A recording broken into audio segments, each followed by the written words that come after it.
للہ وأن الفضل بید اللہ یؤتیہ من یشاء واللہ ذو الفضل العظیم۔ آمنت باللہ صدق اللہ العظیم۔ یا ایھا الذین آمنوا، اے ایمان والو،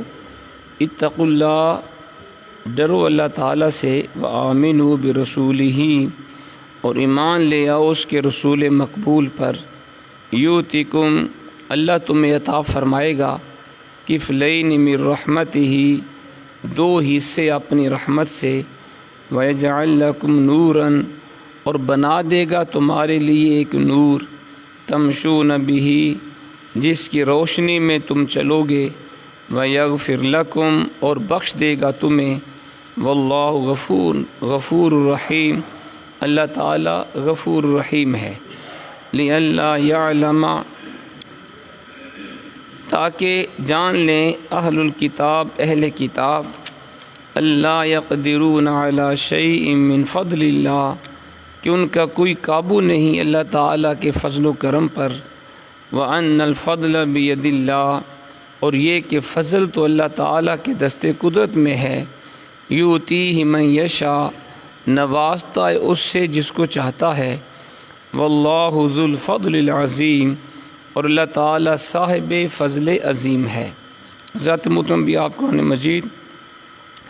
فرقان حمید میں سے 27واں پارہ سورۃ الحدید کی آیت نمبر 28 اور 29 کی تلاوت اور ترجمہ سماعت فرما رہے تھے۔ گزشتہ درس میں ہم نے پڑھا، اللہ کریم نے فرمایا ہم نے نوح اور ابراہیم علیہ السلام کو پیغمبر بنا کر بھیجا، اور ہم نے رکھ دی ان دونوں کی نسل میں نبوت اور کتاب، پس ان میں سے چند تو ہدایت یافتہ ہیں اور ان میں بہت سے نافرمان ہیں۔ پھر ہم نے ان کے پیچھے انہی کی راہ پر اور رسول بھیجے، اور ان کے پیچھے عیسیٰ بن مریم کو، اور انہیں انجیل عطا فرمائی، اور ہم نے رکھ دی ان لوگوں کے دلوں میں جو عیسیٰ علیہ السلام کے تابعدار تھے، شفقت اور رحمت اور رہبانیت کو انہوں نے خود ایجاد کیا تھا، ہم نے اسے ان پر فرض نہیں کیا تھا، البتہ انہوں نے رضا الہی کے حصول کے لیے اسے اختیار کیا تھا، پھر اسے وہ نبھا نہ سکے جیسے اس کے نبھانے کا حق تھا، پس ہم نے عطا فرمایا جو ان میں سے ایمان لے آئے تھے ان کے حسن عمل اور حسن نیت کا اجر، اور ان میں سے اکثر فاسق و فاجر تھے۔ گزشتہ درس میں ہم نے اس آیت کریمہ کی تلاوت پڑھی، تفسیر پڑھی۔ آج کے درس میں اللہ کریم ایمان والوں کو اپنے رسول پاک کے اوپر مزید ایمان لانے یعنی استقامت اختیار کرنے کا حکم ارشاد فرما رہا ہے۔ ارشاد ہوا، یا ایھا الذین آمنوا اتقوا اللہ وآمنوا برسولہ یؤتکم کفلین من رحمتہ ویجعل لکم نورا تمشون بہ ویغفر لکم واللہ غفور الرحیم۔ اے ایمان والو، تم ڈرتے رہا کرو اللہ سے اور سچے دل سے ایمان لے آؤ اس کے رسول مقبول پر، اللہ تمہیں عطا فرمائے گا دو حصے اپنی رحمت سے، اور بنا دے گا تمہارے لیے ایک نور جس کی روشنی میں تم چلو گے، اور بخش دے گا تمہیں، اور اللہ تعالیٰ غفور الرحیم ہے۔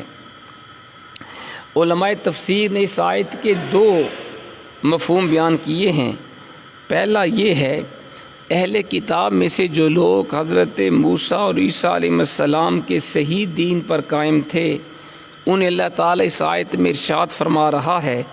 کہ تمہیں پہلے انبیاء پر ایمان لانے کی سعادت حاصل ہے، اب خاتم الانبیاء محمد مصطفیٰ علیہ السلام پر بھی ایمان لے آؤ،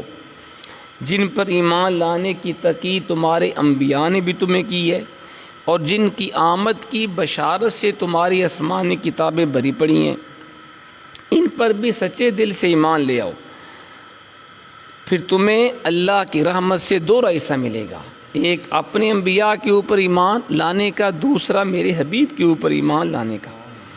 قرآن پاک جو سراپا نور ہے، اس کے انوار سے تمہاری دنیا آخرت جگمگانے لگے گی، تمہارے سب کا گناہ بخش دیے جائیں گے۔ ایک تو اس کا معنی یہ ہے۔ دوسرا مفہوم یہ ہے کہ اللہ تعالیٰ مسلمانوں کو ہی اس آیت میں تقویٰ کا حکم دے رہا ہے، اور حضور علیہ الصلاۃ والسلام پر ایمان لانے کے تقاضوں کو پورا کرنے کی تلقین فرمائی جا رہی ہے۔ یعنی ایمان والوں کو اللہ فرما رہا ہے کہ تقویٰ اختیار کرو اور ایمان کے تقاضے پورے کرو، تو یہ دونوں معنی درست ہیں۔ پھر فرمایا لِأَلَّا يَعْلَمَ أَهْلُ الْكِتَابِ أَلَّا يَقْدِرُونَ عَلَى شَيْءٍ مِّن فَضْلِ اللَّهِ وَأَنَّ الْفَضْلَ بِيَدِ اللَّهِ يُؤْتِيهِ مَن يَشَاءُ وَاللَّهُ ذُو الْفَضْلِ الْعَظِيمِ۔ تم پر خصوصی کرم اس لیے کیا تاکہ جان لیں اہل کتاب کہ ان کا کوئی قابو نہیں اللہ تعالیٰ کے فضل و کرم پر، اور یہ کہ فضل تو اللہ تعالیٰ کے دست قدرت میں ہے، نوازتا ہے جس کو چاہتا ہے، اور اللہ تعالیٰ صاحب فضل عظیم ہے۔ اہل کتاب اس زعم میں مبتلا تھے کہ وہ حضرت موسیٰ علیہ السلام جیسے جلیل القدر رسول اور کلیم کے امتی ہیں، انہیں حضور کی اطاعت کی اور حضور کے اوپر ایمان لانے کی ضرورت نہیں ہے۔ اللہ تعالیٰ کی ساری رحمتیں اور انعامات ان کے لیے خاص ہیں۔ یہ اہل کتاب کا یہ طریقہ تھا۔ یہودی خاص طور پہ یہ سمجھتے تھے ہم اللہ کے لاڈلے فرزند ہیں، ہمیں کیا ضرورت ہے ہم ایک نئے نبی کی امت میں داخل ہوں اور ہم جیسے عمل بھی کریں گے جنت ہماری ہے۔ یہ ان کے ذہن میں ایک برا خیال تھا، تو قرآن نے جا بجا اس کا رد کیا، اور سورہ جمعہ کے اندر فرمایا حبیب ان سے فرماؤ نا کہ اگر تمہیں یقین ہے کہ تم جنتی ہو تو پھر تم موت سے ڈرتے کیوں ہو، پھر موت کی تمنا کیوں نہیں کرتے؟ فَتَمَنَّوُا الْمَوْتَ إِن كُنتُمْ صَادِقِينَ، پھر موت کی دعا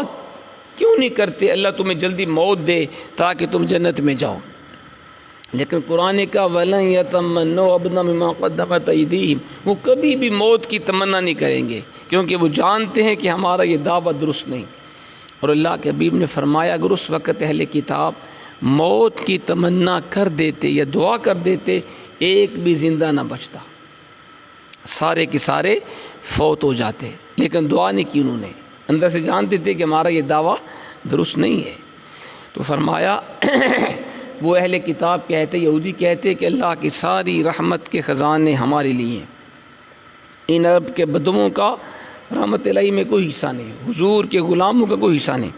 اللہ تعالیٰ فرماتے ہیں اے ایمان والو تقویٰ کو اپنا شعار بنا لو، میرے پیارے رسول پر ایمان لانے کا حق ادا کر دو، اس کی غلامی پر فخر و ناز کرو تاکہ میں تم پر اپنی عنایات اور انعامات کی انتہا کر دوں۔ یعنی اللہ اپنے حبیب کے غلاموں کو فرما رہے ہیں تقویٰ اختیار کرو، اللہ سے ڈرو، میرے حبیب کے اوپر سچے دل سے ایمان لے آؤ، میرے حبیب کی غلامی کا توق اپنے گلے میں ڈال لو تاکہ میں تمہارے اوپر ایسی عنایات انعامات کی بارش فرماؤں کہ انہیں دیکھ کر اہل کتاب کو پتہ چل جائے کہ میری رحمت کے خزانے پر ان کا قابو نہیں ہے، میں جس کو چاہوں اپنی رحمت عطا فرماؤں، اپنا فضل کے خزانے عطا کروں۔ تو یہ اس کا معنی ہے۔ تو فرمایا اللہ تعالیٰ کی شان کیا ہے؟ واللہ ذو الفضل العظیم، اللہ تعالیٰ صاحب فضل عظیم ہے۔ اللہ تعالیٰ کے فضل و کرم، جود و کرم کی کوئی انتہا نہیں، نہ ان کے خزانے اس کے خزانے ختم ہوتے ہیں نہ اس کے ہاتھ تھکتے ہیں۔ لینے والے کا حوصلہ بلند، ظرف وسیع اور دامن کشادہ ہو تو اللہ تعالیٰ کی سخاوت کے انداز دیدنی ہوتے ہیں۔ فرمایا تم تھک جاؤ تو پھر میرا قصور تو نہیں ہے نا، تم سچے دل سے مانگو مجھ سے، میرے خزانے بھرے ہوئے ہیں، میری رحمت کے خزانے بے انداز ہیں، تم مانگتے تھک جاؤ گے میں دیتا نہیں تھکوں گا۔ تو اللہ کی شان ہے جی، اللہ تعالیٰ بڑا فضل فرمانے والا ہے، جسے چاہے اسے نواز دے، جسے چاہے اسے وسیع رزق دے، جسے چاہے رزق تنگ کر دے، کوئی خدا کے خزانوں کو روکنے والا نہیں ہے۔ اللہ جسے دینا چاہے کوئی اسے روک نہیں سکتا کیوں دیا، اور جس کو نہ دینا چاہے کوئی ٹوک نہیں سکتا کیوں نہیں دیا۔ وہ اللہ کل شیء قدیر ہے، مالک الملک ہے، خالق مالک رازق، جسے چاہے جتنا نواز دے۔ تو حضرت محترم اللہ تعالیٰ کی توفیق سے آج ہم نے یہ 27واں پارہ بھی مکمل کر لیا۔ انشاءاللہ اگلے درس میں ہم 28واں پارہ شروع کریں گے۔ اللہ تعالی ہمیں عمل کی توفیق عطا فرمائے۔